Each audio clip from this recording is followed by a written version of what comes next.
Video Report Project for our Values Education. Introduction. State your name and the purpose of the project, and share the importance of values education in your own opinion. Muna si Adrian Daniel A. Arado. Purpose sa project ay ganong murag na naibalaan mo sa imong maestra, sa imong kuhan. Kaya para makabalo ka ganing naibalyo sa mga respeto, matinabangon, anong mga bayanihan. Good mo na yung purpose sa kan, values. Kaya ang hard nila ina. So, ang purpose na sa project is importante yun nga mahuman ang mga lesson ang mga nasabihin. Because nahanan man gud nga naatay honest punta sa atong kinabuhi, naatay pagtabang sa isip kakapwa nato. I am Hanalyn Nilagamon, and ang purpose ng project is finally sound naman siya and to learn the values. Importante ang values ako kay pwede na ito siya mayos sa atong kinabuhi o mayos po na ito sa laing tao. What's up everyone? Good morning or afternoon or night. My name is Aaron Ronaldo. Kailangan kang help each other so that we can learn about values and other stuff like that. Maayong butang mga hapon sa tanan. So, ako ang ngalan is si Alexa Marie Pia Lison. O ang purpose ani nga project is, to be honest, part ni siya nga projects as our final exam. So, isa siya ka requirements sa mga school. Ang main purpose pa nga project is also to reflect kung ang kaniba nga subject is na ba may na-learn o na among na-apply sa mga kinabuhi. Importante ang values education sa tuwa is para ang values mo is part na siya sa tao para mag-help o decide sa tuang dawita nga pag-say sa tuang kinabuhi o also sa tuang dawita nga mo-approach sa tao. My name is Jumalisi Hamba. The purpose of the project is one of our requirements in final exam. Values education is important sa atoa because para ma-enhance pa ang atoa core values nato na yung respeto sa usab isa. My name is Ruben Upeña. Para sa mga respeto sa balin na mo para makabalumi and maka-learn. Importante ang balin education para makarespeto ko sa mga laing tao. Personal values reflection. Values learned during the course, and does it influence your perspective, decisions, and interactions? Sobra dyan yung naka-influence sa kung dyan kagalingon kay kabalo ko mo respeto sa mga order na ako, kabalo na ko mo tabang, kay launat ang ulan mo, karon kabalo na ko kay tungod ng values. Siyempre, na-remember na ako since elementary na ako ginatabangan ng mga classmates na ako. And pag wala sila yung mga gamit ko noon na bilin basbalay, ako silang ginatahulang, ginatagaan ako. Then ginatabangan ko na ako sila sa mga lesson nila, sa assignments, and sa mga activities. Nakatag siya ang-influence ako kay pinutan, respect sa laing tao din. Namutabong ka sa tao nga digit ug tabang. Good citizens kaya that and no fighting or wars. Yes, ang values good is naka-influence yun na siya sa ako.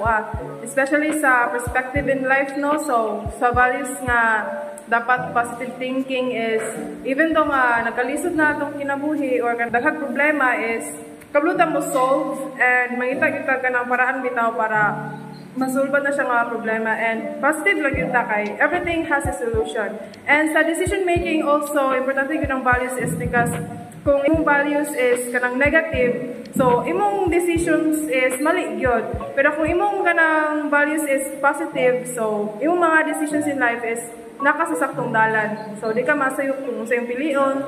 And then sa pag-interaction po sa mga tao is importante ang values is because sa values pa lang magbinutan ka is kung buutan ka nga tao is dahil yung tao nga mag-approach niyo mo kasaligan ka. And then makatabang kita ang values sa interaction is also para makipag-amigo, makipag ka ng halubilo sa uban. For example, sa social harmony, kinahanglan dapat ang ato kay lain-lain man tao mga perspective, kinahanglan say kuan sa isa dapat ang atong i-respect yung dapat magkasinagtan na ita para to ang social harmony. Tungkol sa akong kabuhutan, kabulong akong istorya sa mga tao, doon pag-respeto, makashare ko sa pag-respeto sa mga tao. Real-life application. Values that you have applied in your daily life, and give us a situation where you apply those values. Katungkuan. Bayanihan to, katong gabalhin may katong balay sa akong gagaw. Tabang rito, tapos katong naitigulang yung tabok, tabangan ako. Every nga na ako'y nabili sa work anak ko, then magpalit ko mga snack, librihan ako sila. Then, kung sa may nabili na ako kong i-share nila. Kanang mutabang ka sa kalisod sila, din mutabang ka, dagdag gibit-bit na sa gilig tigwang, sa mga batanon, hindi na to na sila tabangan, basta daghan yung galunon.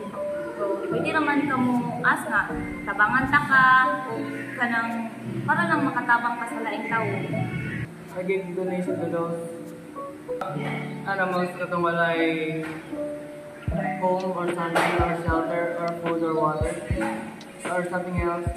Mga values no nga ako ang na-apply sa ako ang kinabuhi. Give kog situation, so ako nga person is willing it ko mutabang sa mo ang balay. Magtabang kong mama sa may trabaho sa balay, mutabang ko limpyo, luto. Tapos mga situations sa ako ang kinabuhi nga, naiuban nga, kapit to nagkalisod, then naiuban nga mulantaw lang, pero ako nga sa person is mo initiate bitaw kong tabang because isa magula sa ako ang personality magod nga, even though nga wala sila hingon nga may sa tabang, pero kabulong kung nagkalisod sila, mo initiate kita nga mutabang nila.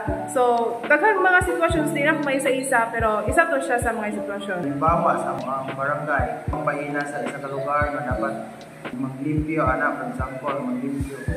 Tungkol sa kadaghan nga limpyo, dapat mo nita magtabang para sa kaayuhan po sa ato ang barangay.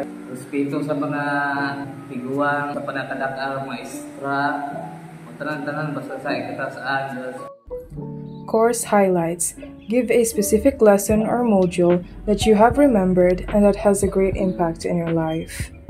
Ang lesson na naibalaan pa ako katong cultural resilience and values. Kanang di ka ma-ignorant sa mga culture sa mga Pilipino, ma-identify ni mga culture sa Pilipino para di ka ma-ignorant sa culture, di ka maka-judge dayon. Una kong naibalaan. Ako ginapalit na mga snacks. Then, pag na ako'y nabilin po sa ako, nabilin lang ako makabuhat adto. Ako i-share sa uban, like sa akong mga pagmangkon, friends. Ako po ginahatag nila, ako po ginashare po akong blessings. Identity, resilience, values, na respect the elders. Na sa unang panahon, mas bito yun mo sila kay sila may ang mas nauna ko sa natin. Naka-remember ko itong social harmony, dapat siya naging pagkaroon mo like greed or fights like that. So, importante ang harmony para nimo. Yes.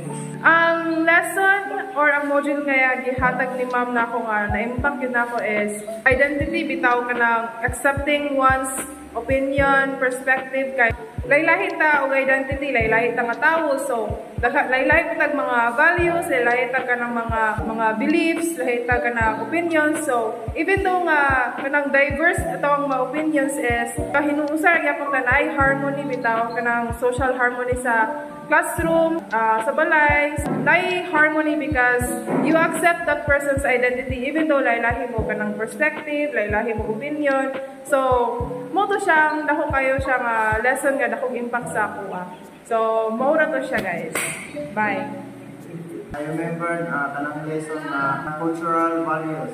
Halimbawa, pagmamano, kinahanglan dapat mo respeto ta sa ato ang elders, then isa ko ato ta kanang bitaw nga in lugar na natin magmamat ng mga magulang pa nato, kinahanglan ato ang respeto. Kung bayanihan, kaya kanang mutabang ta sa mga tao nga kinahanglan. Kaya bayanihan kay dako kay impact sa ako kay para makatabang kay mga tao. Asay wala tuunin mo para makatabang lang ka bayanihan.